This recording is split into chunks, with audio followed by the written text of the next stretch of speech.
Dikisahkan Bishr lahir di Merv. Ia seorang pemuda yang kaya, namun ia seorang pemuda berandal. Ia suka hidup berfoya-foya seperti mabuk-mabukan. Suatu hari dalam keadaan mabuk, ia berjalan terhuyung-huyung.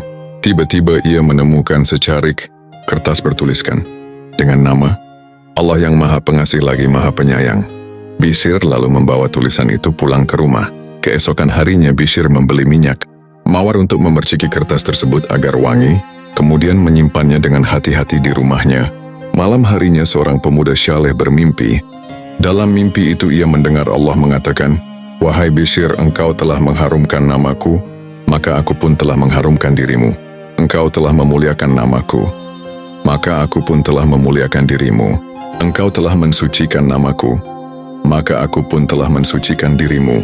Demi kebesaranku niscaya ku harumkan namamu, baik di dunia maupun di akhirat nanti." Lalu pemuda syaleh itu bangun. Dalam hatinya tidak mungkin.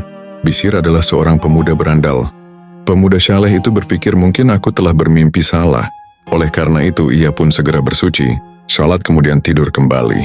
Namun tetap saja mendatangkan mimpi yang sama. Pemuda syaleh itu mengulangi perbuatan itu untuk ketiga kalinya.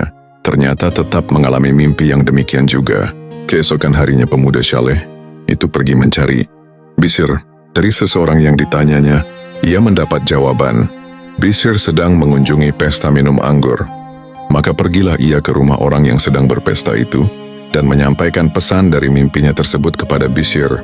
Bishr terkejut mendengar cerita pemuda syaleh itu. Bishr mengerti maksud dari cerita tersebut. Kemudian Bishr berkata kepada teman-teman minumnya, "Sahabat-sahabatku, aku dipanggil. Oleh karena itu aku harus meninggalkan tempat ini. Selamat tinggal. Kalian tidak akan pernah melihat diriku lagi dalam keadaan yang seperti ini," ucap Bishr kepada teman-temannya. Beberapa hari kemudian Imam Musa, seorang wali ketujuh, melihat rumah Bishr. Ia bertanya kepada seorang wanita, apakah itu rumah Bishr? Wanita itu menjawab, iya. Setelah Imam Musa pergi, wanita tersebut membagikan percakapannya kepada Bishr.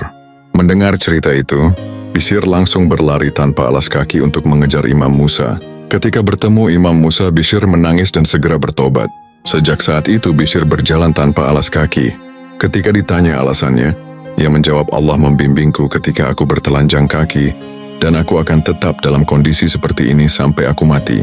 Sejak dalam pertobatan itu Bishr selalu asyik beribadah kepada Allah, bahkan mulai saat itu ia tidak pernah lagi memakai alas kaki.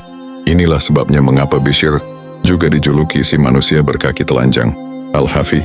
Bishr memiliki banyak murid, salah satunya muridnya yaitu Imam Ahmad bin Hanbal, dan ia juga dihormati oleh Khalifah Al-Ma'mun. Demikianlah kisah hidup Bishr Al-Hafi, seorang pemuda berandal menjadi seorang wali, ahli sufi.